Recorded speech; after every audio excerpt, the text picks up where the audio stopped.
comment peut-on gérer les erreurs avec les completable futures? Ce point est très important parce que quand on crée des tâches longues, c'est que ces tâches font probablement des I/O, des requêtes sur d'autres services, que ce soit SOAP ou REST, des requêtes sur des bases de données, bref, des choses qui peuvent échouer. Et qu'est-ce qui se passe quand les choses échouent?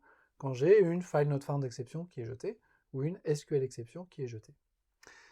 Supposons que dans cette chaîne de completable future qu'on a ici, ce completable future ici, CF21, il soit en erreur. Il a jeté une exception. À ce moment-là, il ne va pas pouvoir produire de résultat. Il va transmettre son exception au completable future suivant, qui va également être en erreur jusqu'au completable future final. Donc si ce completable future essaie de mettre à jour une IHM, il ne va pas la mettre à jour. Si je fais un get dessus parce que je l'utilise comme un future, ce get va me jeter cette exception qui a été générée par CF21 et qui va descendre tous les maillons de la chaîne. Si CF4 n'est pas en erreur, c'est pas grave, il va produire un résultat, mais CF5 de toute façon ne pourra pas le prendre en compte. Comment est-ce que je peux faire pour rattraper cette erreur? En fait, ce que je vais faire, c'est que je vais insérer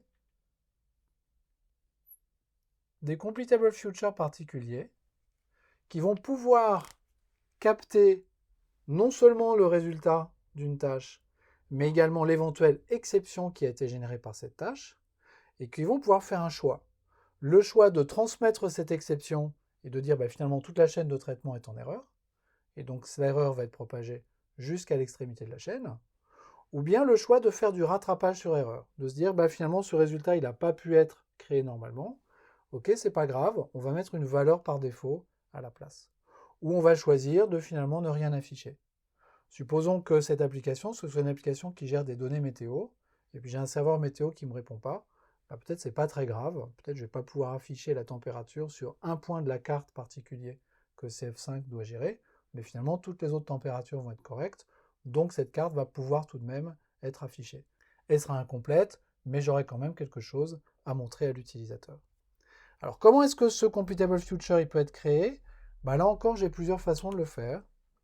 La première façon, c'est d'appeler sur CF21 une méthode exceptionally. Et cette méthode exceptionally, elle prend une fonction qui reçoit un throwable et qui retourne ce que je veux. Donc cette fonction va être invoquée si CF21 a jeté une exception.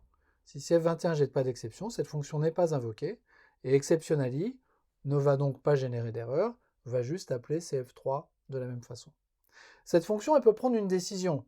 Est-ce qu'elle peut faire un rattrapage sur erreur, auquel cas elle va retourner une valeur par défaut, ou bien est-ce qu'elle ne peut pas faire de rattrapage par erreur, auquel cas elle va rejeter cette exception, elle va refaire un throw sur l'exception qu'elle a récupérée, et donc mettre CF3 et CF5 en erreur. Mais j'ai d'autres façons de faire aussi. J'ai une méthode qui s'appelle handle, qui elle prend une bifonction, qui prend un t, un throwable et qui produit un résultat. Et cette bifonction, elle va systématiquement être appelée sur le résultat de CF21. Si CF21 produit un résultat normal, cette bifonction va être appelée avec ce résultat et une exception qui sera nulle. Si CF21 a produit une exception, elle va être appelée avec une exception non nulle et un résultat qui lui sera nul. Et elle va prendre une décision exactement dans le même cas que exceptionally. Est-ce que je fais du rattrapage sur erreur? Est-ce que je génère une valeur par défaut? Ou est-ce que je propage l'exception et je mets toute ma chaîne de traitement en erreur? Et puis j'en ai une troisième qui s'appelle whenComplete et qui elle est un biconsumer qui prend en paramètre un biconsumer de t et de throwable.